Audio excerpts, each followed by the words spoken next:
I mean, hey. No. It's because it's always somebody here. Oh, right. 5. Yeah. 5 is Always somebody here, even if one of us or two of us can't. It's always at least 2 or more people. Yep. Welcome to Melanated Air. This is LaNée Javet.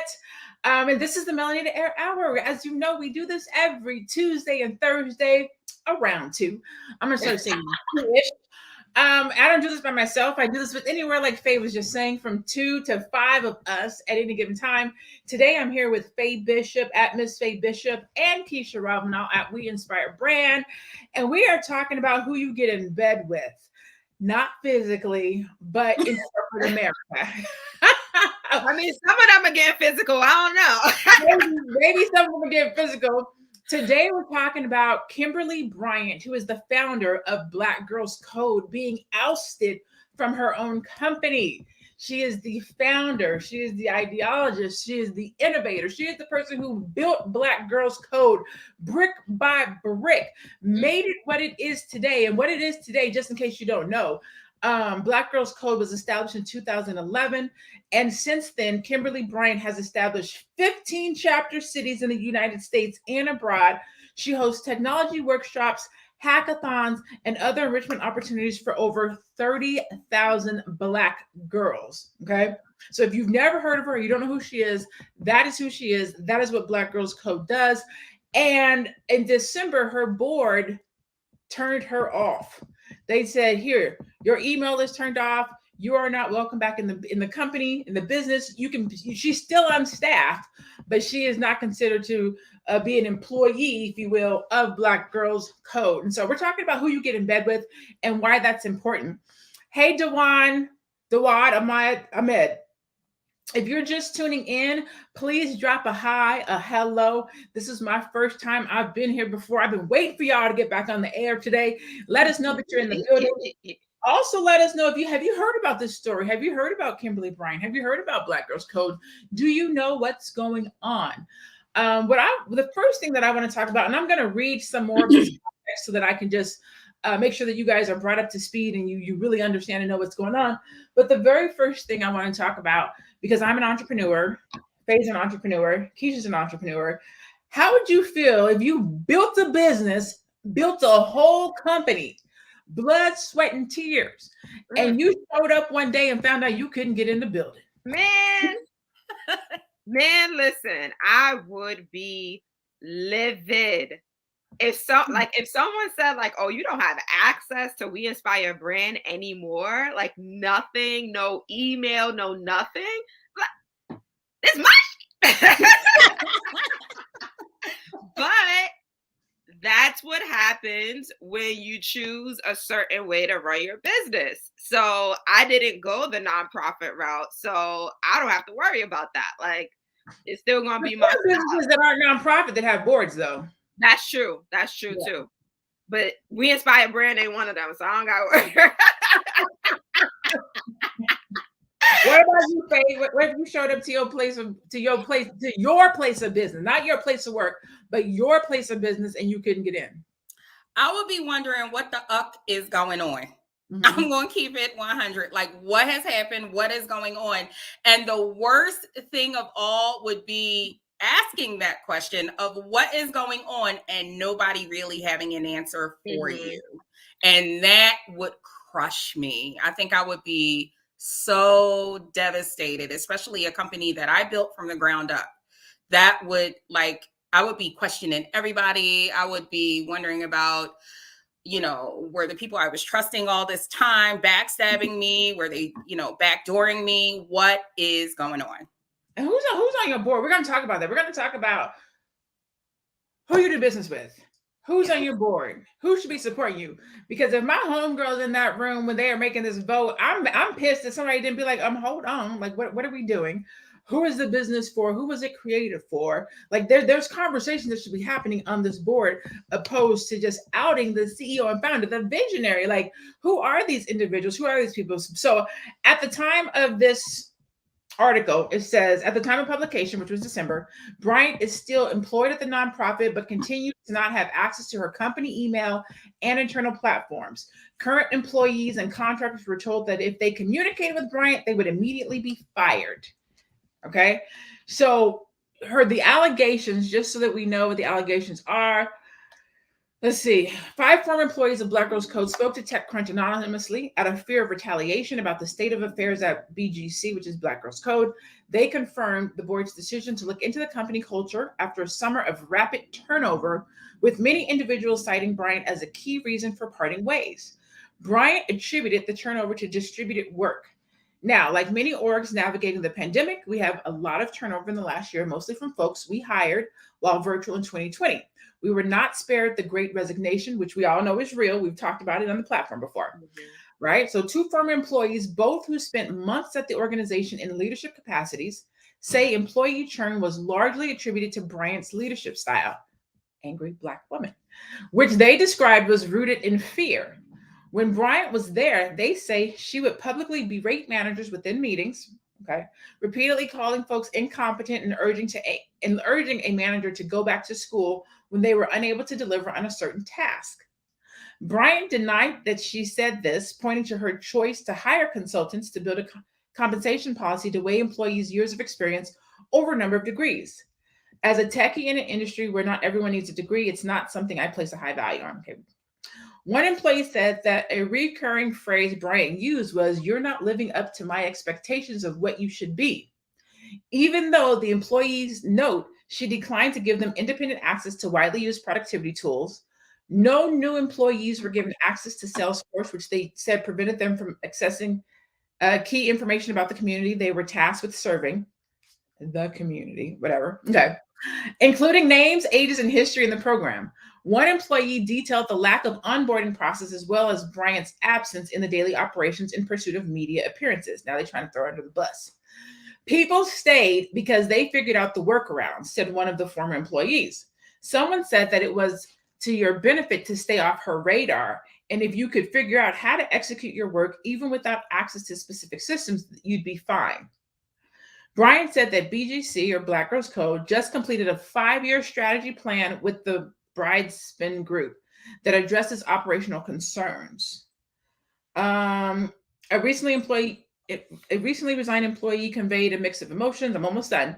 We know how it is perceived to take down a Black person, they said.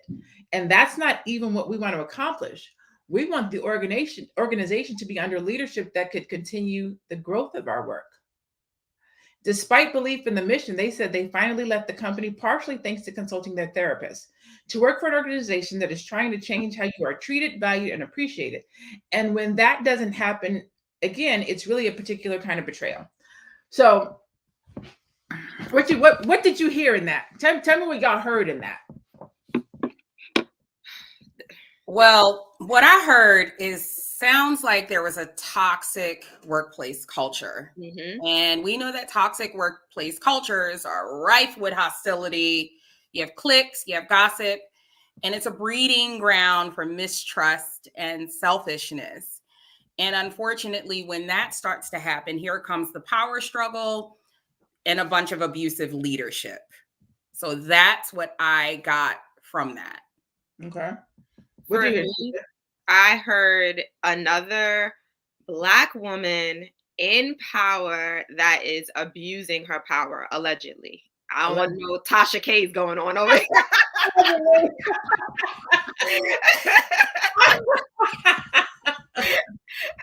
So allegedly. Yes. And we hear this all too often, right? Black women, they get in these leadership positions and they start, like someone said in the article, they start berating the people that are subordinate to them. So this is what I'm hearing. And then the board of directors, I guess, got in front of it and said it was time for her to go because she was affecting the success, I guess, or like the culture, like Faye said, of the organization.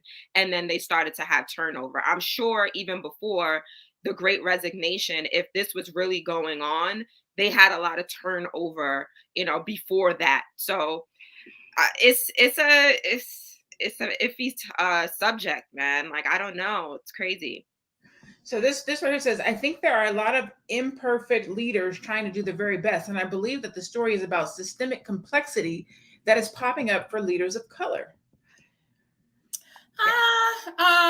I wouldn't say color has anything to do with it, and here's why: because Ellen DeGeneres had a similar situation take place last year. It was major news where it was reported that there was quite a bit of people quitting due to the toxic workplace culture that was taking place over with her TV show. I definitely know that it kind of tarnished her image a little bit. So that's why I said I wouldn't necessarily point to it being a color thing or people in color in positions of leadership. I do believe that it's more so a culture thing in the workplace. It really boils down to workplace culture. And I believe hustle culture is one of the most normalized cultures in the workplace. And oftentimes micromanagement is at its core. So that's how it tends to start.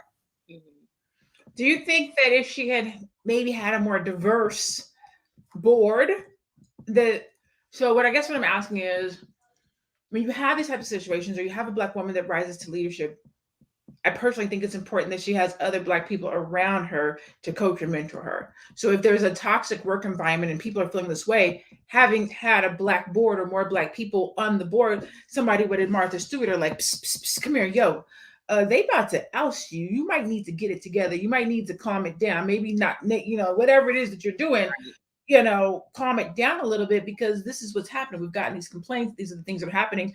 We don't want to take your company away from you. So we need you to work on these things and we need to fix them. That's the only place where I think some of it does have to do with race and color, because if you have a business, especially a business by the name of Black Girls Code, there should be some Black people on your board. There should be some Black people in your mentorship, in your coaching, in your staff, somewhere that says, hey, this is what's happening. This is what's going on. Because, and I don't work there. I'm not in it. So I can't say one way or the other, but we know that everybody doesn't view us in our leadership style and our communication style and how we operate the same. So what could be toxic to one person might just be that's how Black women are. So I have a question. I may have missed it. So the entire board is white. Let me look and see. Majority of the board. Heather's non-Black, I should say. Let me look. Let me double check. I don't want to lie. But the person who filed the complaint, her name is Heather. Let me see. Heather Hiles, founder of edtech company Pathbright, is the person who ultimately decided to suspend Kimberly Bryant without fair investigation or substantiated allegations. When asked for more specifics by TechCrunch, Hiles responded in a text message that the board has a fiduciary responsibility to protect the organization and the well-being of its staff. I can confirm that the recent activities are a result of following through in that responsibility. See, and that's my thing. I mean, I don't know the protocol, but why wasn't there a fair investigation? Like, why was it? Say that again. What are you saying? Before? Right. That's a good question. Like, why wasn't it investigated first and then action taken? Why was it, okay, let's take this action and then, we go from there? I agree. It sounds like something is missing. It sounds like some pieces are missing from the story. And I'm glad, LaNée, that you brought up the importance of having people of color on your board and things like that. There's a reason why people are often referred to as human capital in business. People are invaluable assets in today's business world. And when those at the helm of your organization are running at full speed ahead to meet and exceed business goals, you have no choice but to trust your people to get the job done. It becomes problematic when those that you don't trust can't get the job done. And the trust in your people, I feel, is often an undervalued trait in many organizations today. And it sounds like what happened here is nobody had her back. Not enough to, in the very least, seek an active investigation. for this to happen so quick like that with the CEO of a company or the president. She started the company. This was her brand. This was her baby. And she's just been completely X'd out of it. There is something very suspect about that to me. Yeah. And it may possibly be more to the story that may be missing. But it's also very important to have an organization where you have those on your team and your board that you can trust. Yeah, I agree with you can't trust your people to make your vision a reality and to have your back. You're in a tough place as a leader. Yeah, I agree with both of you ladies. Like, no one had her back enough to do an initial investigation, or even before we even get to talking about an investigation, get her some type of executive coaching or something. If you're hearing rumors that her leadership style or the way she is a leader is not vibing with the organization, like, where is the conversation? Where is the coaching?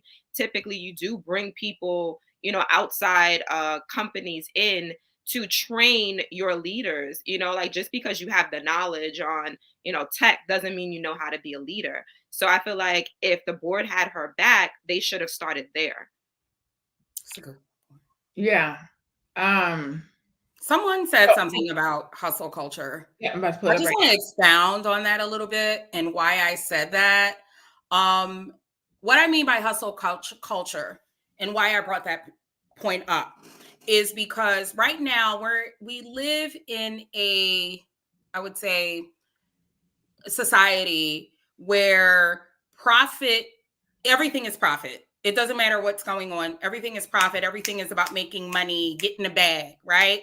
And this profit-driven culture is known to exploit its workers by having them work longer hours with little in return and experiencing that of which the employees over at Black Girls Code said that they have experienced. So that's why I brought up hustle culture, because that kind of profit-driven culture, hustle culture, tends to produce a toxic workplace environment. That's why I brought that up. So I just wanted to give clarity about that, because someone seemed like they had a question about why I said that. And I want to correct myself. I want to correct myself because I am looking. For whatever reason, I don't know why I can't share my screen. I got to fix that. I got my new computer. It won't let. Apparently, I haven't closed my Google. But anyways, she does have a black board. Not all black, but is majority black. So Stacey Brown Philpott is black. Sebastian Tavoe is not black. Heather Hiles is not black. She might be mixed or maybe Hispanic.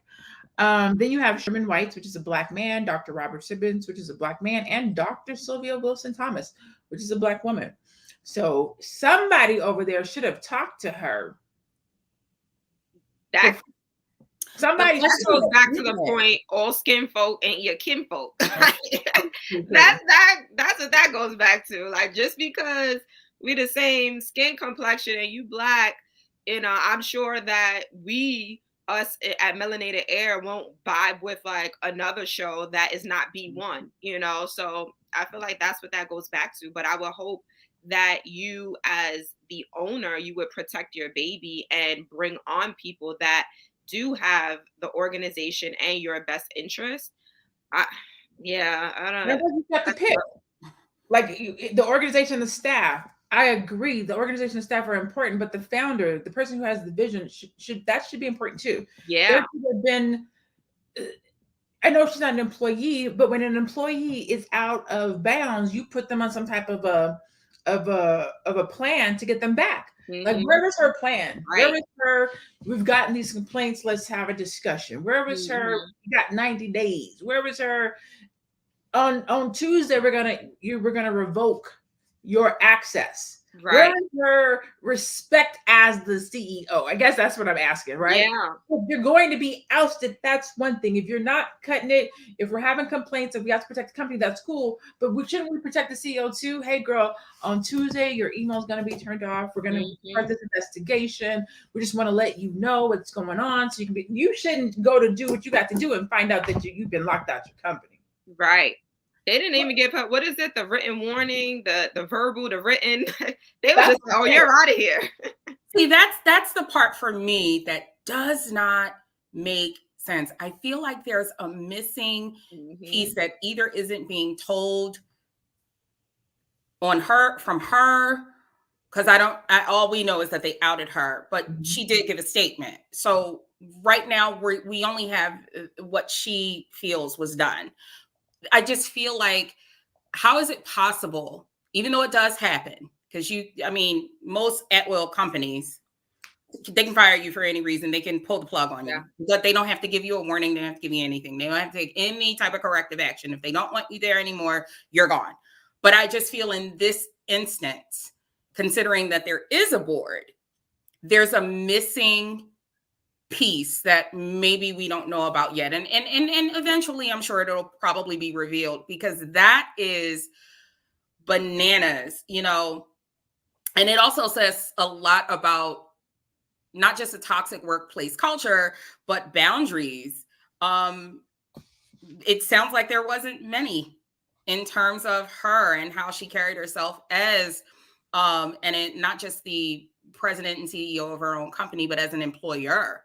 There is a certain code of ethics that you have to follow. And it sounds like a lot of that code was being broken. So I hope that as, more comes out about this story, we find out exactly what happened, because there just sounds like a missing piece for me. It does. Yeah. So it says in a now deleted tweet, Bryant said that I am driven, have high expectations, and am a bit of a perfectionist, but I have never in my life misappropriated, misused, or abused anything or anybody for the organization I built out of love. So don't ever believe that. It's not true. Despite Bryant's denial of former employees' allegations, currently employed sources close to the matter say that resignations, along with a slew of negative Glassdoor reviews, caused the founder to hire Agility Consulting, which is an external firm, to do a salary study and address staff concerns. According to a document obtained by TechCrunch, the consultation was launched in June and completed in December. The findings were not available. Kimberly Bryant says checks and balances of power and support have been put in place at Black Girls Code, and I absolutely believe in proper board/corporate governance. There is nothing about how this matter has been handled that is appropriate, and I have not been treated fairly or justly. And I'm gonna agree with her, where I feel like I've seen corporate America. I see CEOs get ousted all the time. They make a bad move. The money drops. They get caught in a scandal. I know that this happens. I'm not saying that this is a Black thing or this is just happening to her.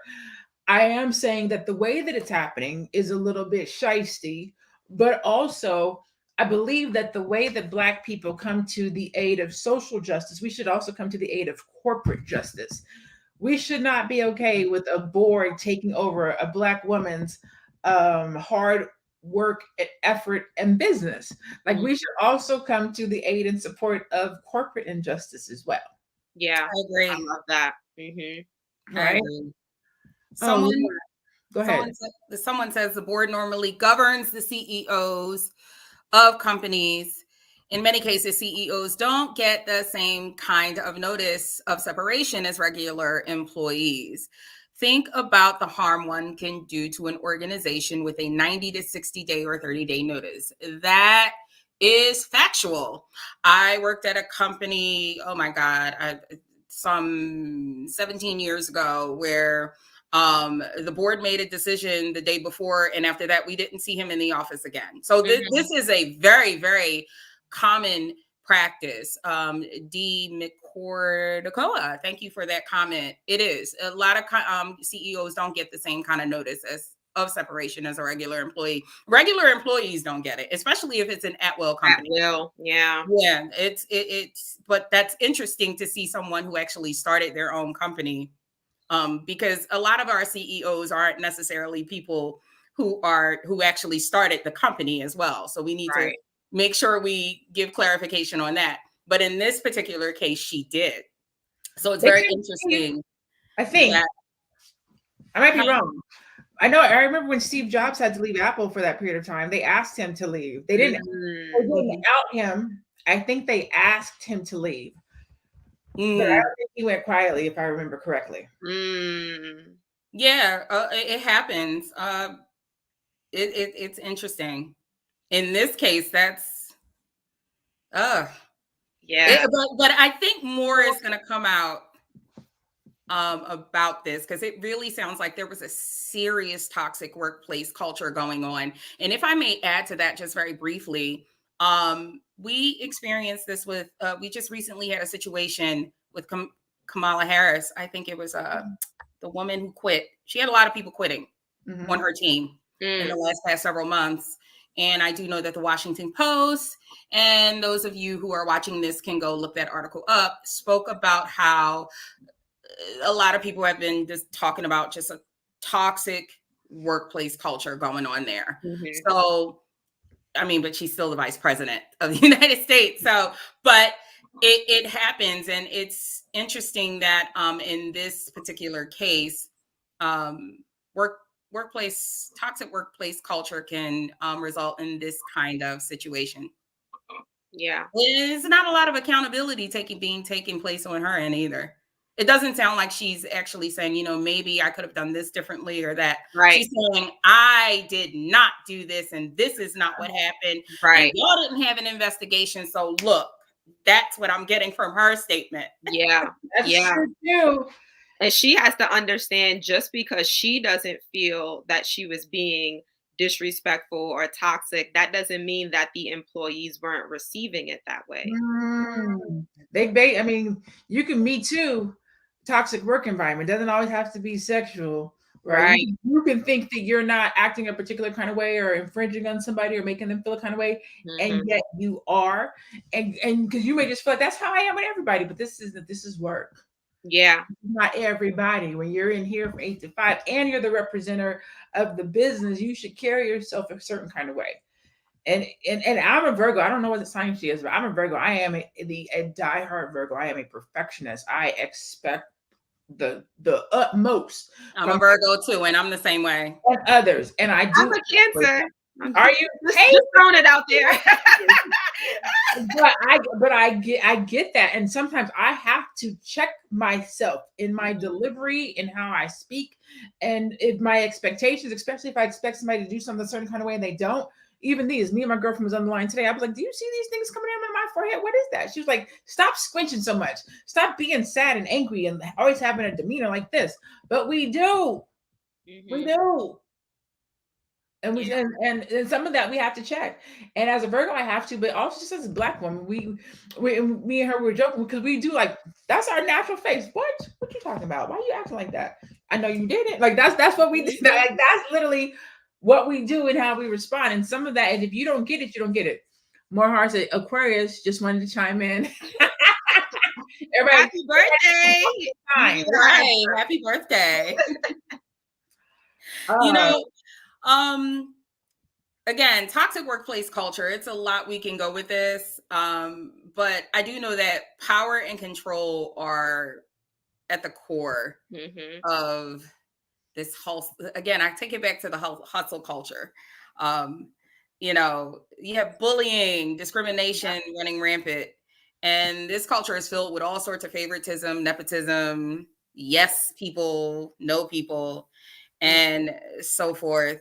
And what tends to happen is in authoritative cultures, a lot of the leaders don't respect the opinions and ideas of their employees.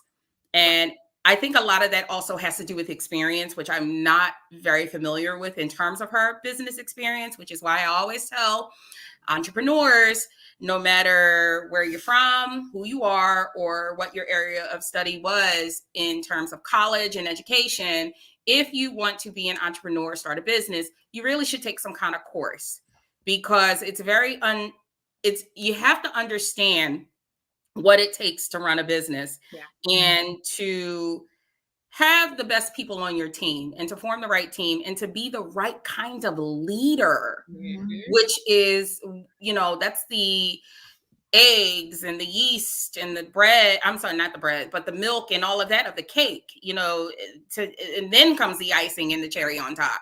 Right. So it's very important to do that if you want to start a business, because it sounds like in this particular case, there may have not been any experience. And we are in a culture right now with this hustle culture where everybody thinks they can start a business, and everybody can, and that's fine.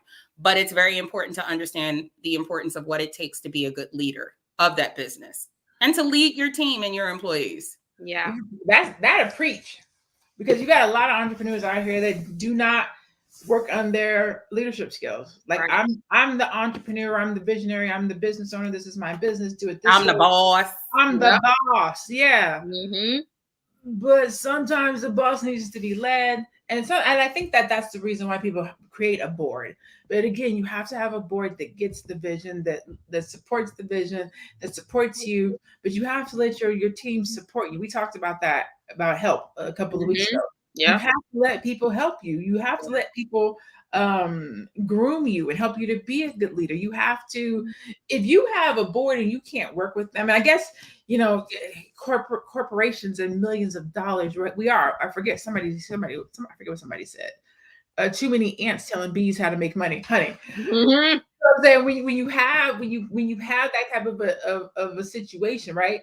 Or if you are making multi-million dollars on a corporate level like that, where you have, let me see, their sponsors and people that they have worked with include partners. Hold on, where did I look? Oh, I lost it. Their partners are Google, AT&T, Capital One, Comcast, Deloitte, Ericsson, IBM, Facebook, Lyft, Macy's, MasterCard, Nike, TikTok, Truce, Verizon, Info. You have those types of business partners, your team probably does look different. You're not creating a team for support per se, but you're creating a team to meet the demands and conversations of those types of partnerships. So they don't necessarily have your best interest at heart. They have the best interest of the company and the partners. And the company and the partners are looking out for the employees. We just run the vision. So if you are replaceable is basically what they say. Yeah. So it's your business. And we see it happen time and time again. Like again, I remember it happening with Apple. I remember that they tried to knock Bezos out. He was able to turn the company around, and I can't remember what it was. And then there was another major one. Oh, I can't think of it right now. Was it Xerox? I think that's how the black lady got in there. I can't remember. But there was another company where a CEO can be removed. And as entrepreneurs and business owners, we have to think about that when we're creating our business and we're deciding who we want to partner with, and we're deciding how we want to be represented, and we're deciding who we want on our team, who we want on our board, and who we want to surround us. Yep. Yep.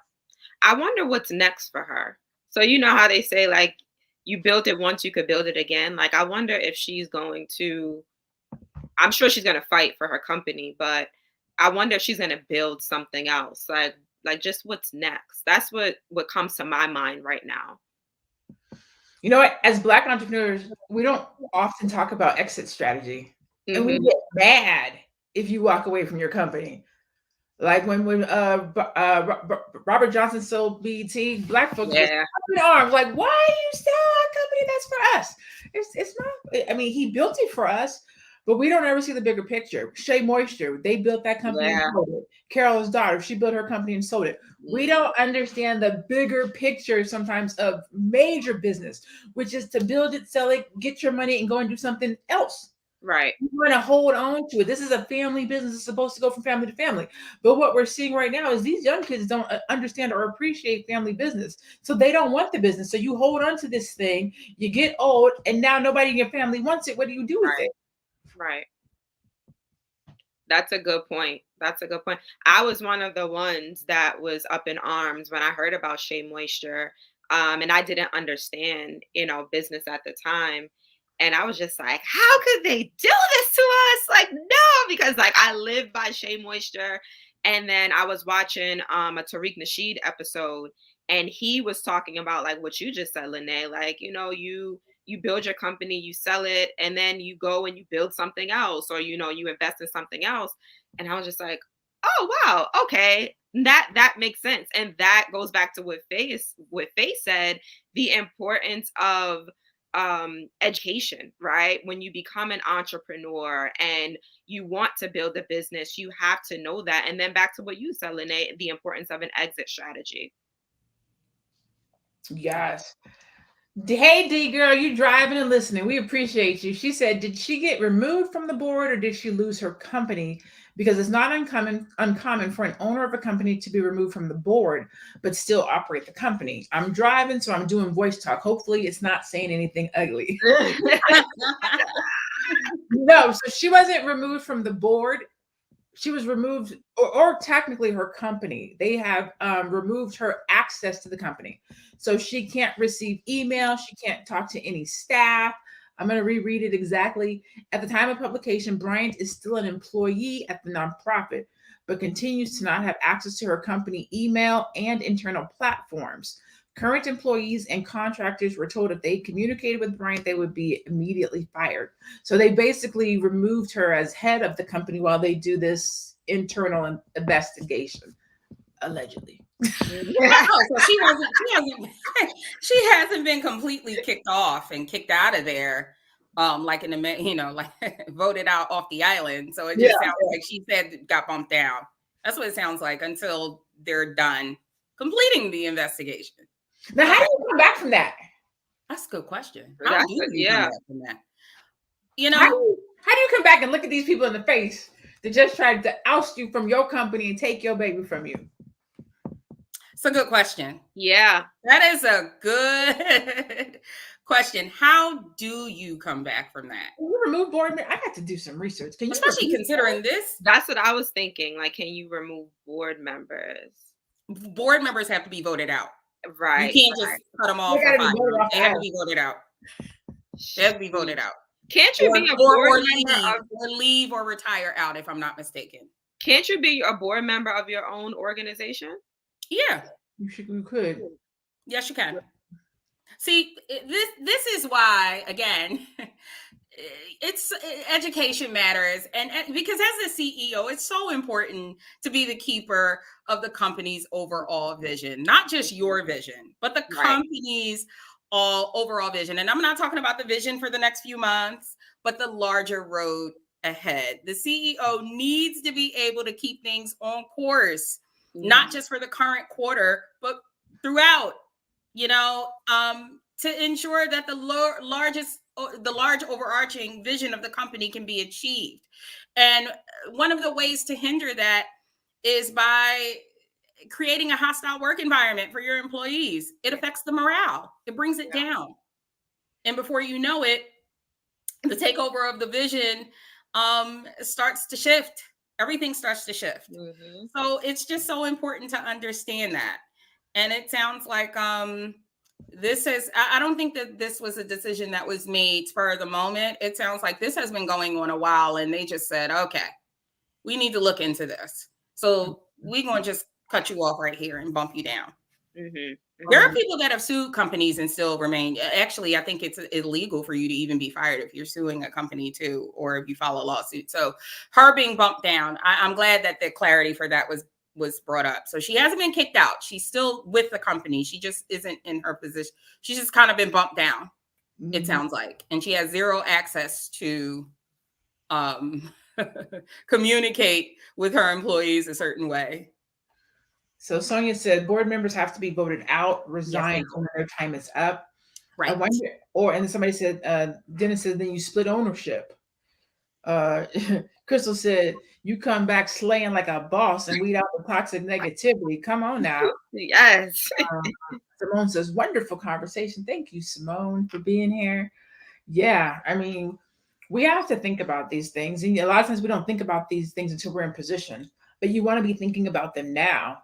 Right. As an entrepreneur, as a business owner, at some point, you may decide that you want to have a board, or you may decide that you want to have investors, or you may decide that you want to take your business and franchise it, or take it in a different direction. So you have to be thinking about who would I want on my board?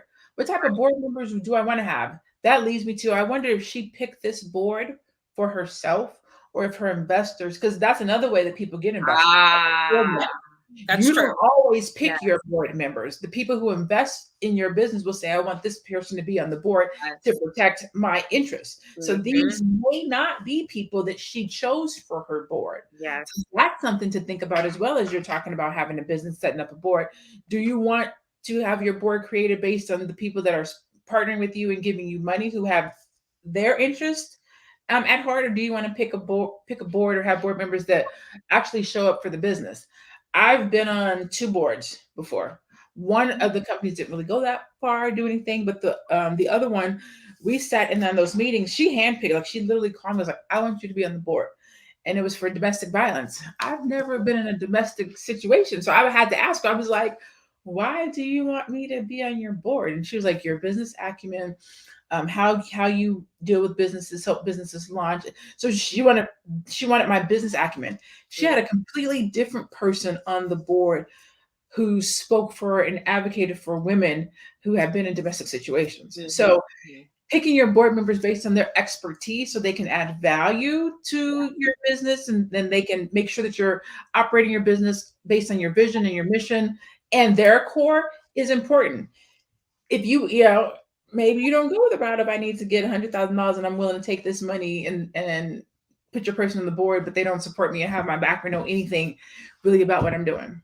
Mm. And I don't know if that's her situation. We don't know how these board members got there. Right.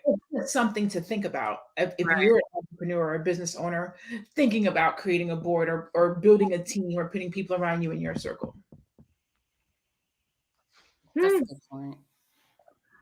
That's outsourced for that reason. Which part? What's outsourced? Right. What's outsourced? Your admin team, your board. What do you mean? That's outsourced for that reason? I would love to hear what you're referring to specifically. Do you mean picking the board? Because the board of directors could be selected by the investors, which is a big part of knowing business, because once other people start investing in your company, you have a little bit of power. Yeah.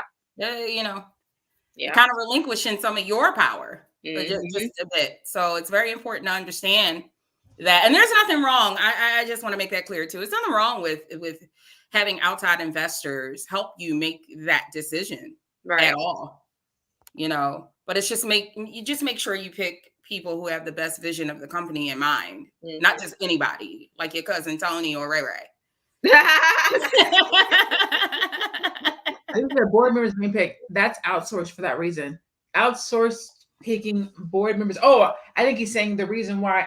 Okay, it's outsourced for that reason, picking board members. Yeah, so that they can have control over your company. That's exactly why.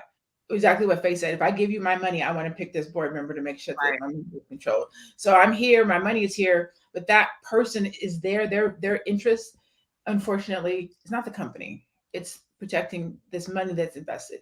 So whatever we got to do to protect that, if that means ousting the CEO, then the CEO has to go, because I got to protect this money. I got to protect this business that I built. I hope this is a teaching moment for her.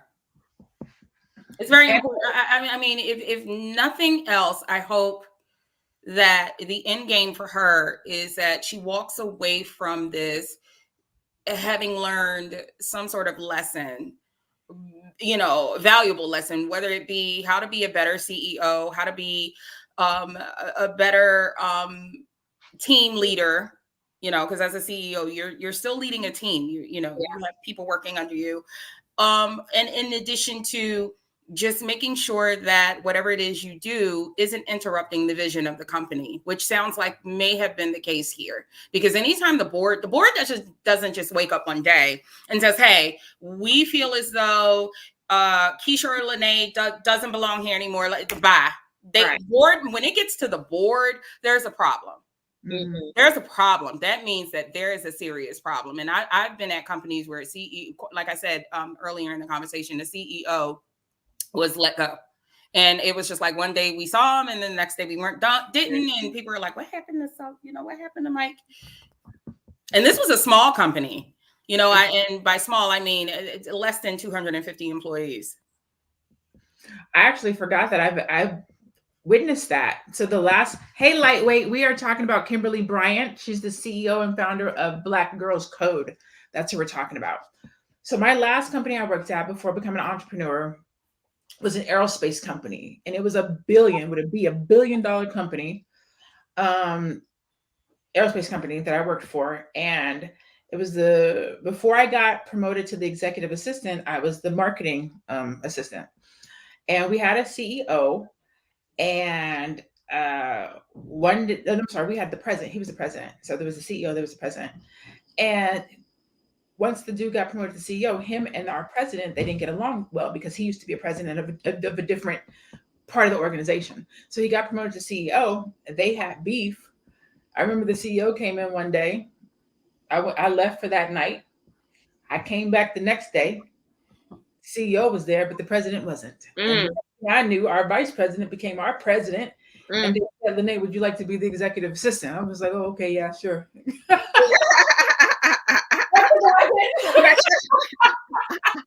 What just happened? I still got my job, right? The vice president of the VP of HR was in town. Like, it was crazy. CEO, vice president of HR, no president, new president, executive assistant. I was like, okay, I'll stand up and do it. But it literally like that. I went home for dinner, came back after breakfast, gone. That happened. Well, that didn't happen to me, but I know someone that happened to as well. So you guys know that I used to oversee the career development department when I was working. So I used to send my students to organizations for employment opportunities, internship opportunities. And then next thing you know, my supervisor, he's sending me an article about one of the organizations that we had a partnership with. And we were really cool with the CEO. Like, he used to like take us out to lunch and, you know, come to the office and all of these things. And it's like this article about how he was like sexually, sexual allegations against him. I don't want to say the wrong thing, but yeah. And I'm just like, whoa, and the thing is, maybe like a year prior to that, I had stopped sending students there because there was a student that said like, oh, like, I don't feel comfortable. And then like I started hearing like little things and I'm like, you know what? Let me stop sending my students there because I keep hearing stuff. And then that came out and I'm just like, I'm glad I stopped sending my students there. So yeah, it happens. But she's still with the company, so it sounds like a lot more is going to come out from this. Yeah. We'll be back to talk about it. Yeah, right. I'm curious to see how it's going to unfold. I hope she does not lose her company. Like Faye said, I hope this is a learning lesson. Definitely for her, but for a lot of Black entrepreneurs and business owners as well. We don't have to make the same mistakes. We can learn from somebody else's mistakes. That's right. Your place of business today with a new attitude, like Patty LaBelle said. Like, you know what? Let me calm myself. I don't want to be the next Kimberly Bryant. Hey, how y'all doing today? Everybody okay? You know what I'm saying? Like, we can learn from other people's mistakes. That's what's the goal of the conversation today. Just to have some, high level, in-depth corporate business talk, because I hope and pray that everybody on this broadcast, everybody that watches the replay, I hope and pray that you have a business that grows to the level of Black Girls Code one day. And you can say, one day I was online, I was watching Melanated Ear, and they talked about putting your board together. So I was strategic about the people that I work with and put in place and who I put on my board, because I heard them talk about what happened at Black Girls Code. And I wanted to make sure that didn't happen to me in my business. So we got to start planting those seeds in our community right now, so that when we get to that level, which we will, when we get to that level, we know what to do and how to operate. Yes. And if I could piggyback off what LaNée just said before we get out of here, one of the things that my father, who has been an entrepreneur for some 35 years now, has always taught me, and that's, remember the commitment to your business, not your ego. You are there to serve your business. You are not there just for the money or your personal interest. You are there for your business. It is all about the vision of your business. It is all about the growth of your business. It is about your legacy. Yes. Absolutely. More. I'm sorry if I butcher your name. More. I just came across this live. I'm glad it came up on my feed. Can you subscribe to be notified of future lives? Yes, you can. You can find us on YouTube at Melanated Air. Melanated Air. There's the logo right there. MELANATED Air. You can subscribe there. You can also go and subscribe and follow each one of us individually. You see our handles there. You can find Faye Bishop at Miss Faye Bishop. You can find Keisha Ravenell at We Inspire Brand. And you can find me at my name. I am LaNée Javet. And so this is Melanated Air. We do this every Tuesday and Thursday at 2 o'clock p.m. Eastern, 2-ish. Roughly, no. But it's good to be notified. So go follow Melanated Air. You will get notified when we are live. We spend the hour talking about life and mostly business from a melanated perspective. And it could be anything that's happening in life. Sometimes you'll time us here talking about personal development, career development, business development.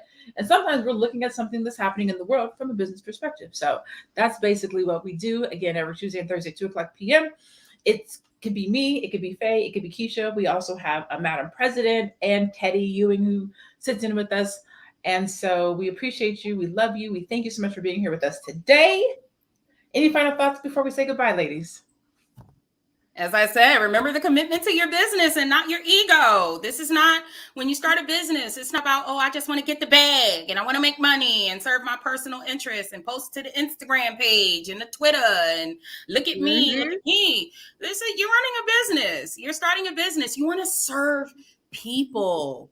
You know, you want to respectfully offer your products and your services to people. You want to employ people. You want to have the best team. And running, when you look at business and you approach business from that side, that's the part that carries out your legacy. Yeah. Because, you know, you have a lot of people who start businesses. Can they keep them open is the question. And there's a lot of reasons why they can't. And you do not want to end up being one of those kinds of people who are voted off the island by your own board. So again, remember the commitment to the business and not your ego. Yes. I love that you said that, Faye, because that's something that I talk about often. So I am a coach. So I help aspiring t-shirt business owners start their t-shirt business. And whenever I get on a game plan call or a discovery call, whatever you want to call it, with them, I always say, I do not want to work with people, and I do not work with people that only want to make money. I want to work with you if you want to make an impact through your t-shirt business. Because if you're just saying, oh yeah, I heard this is the easy way to make money, that means 6 months down the line, you're going to be finding the next easy way to make money. And you ain't wasting my time, and I'm not wasting your time. So I just love that you said that, Faye. So I just had to piggyback off of that. It is important for you to find your purpose, you know, and incorporate that into your business and your brand.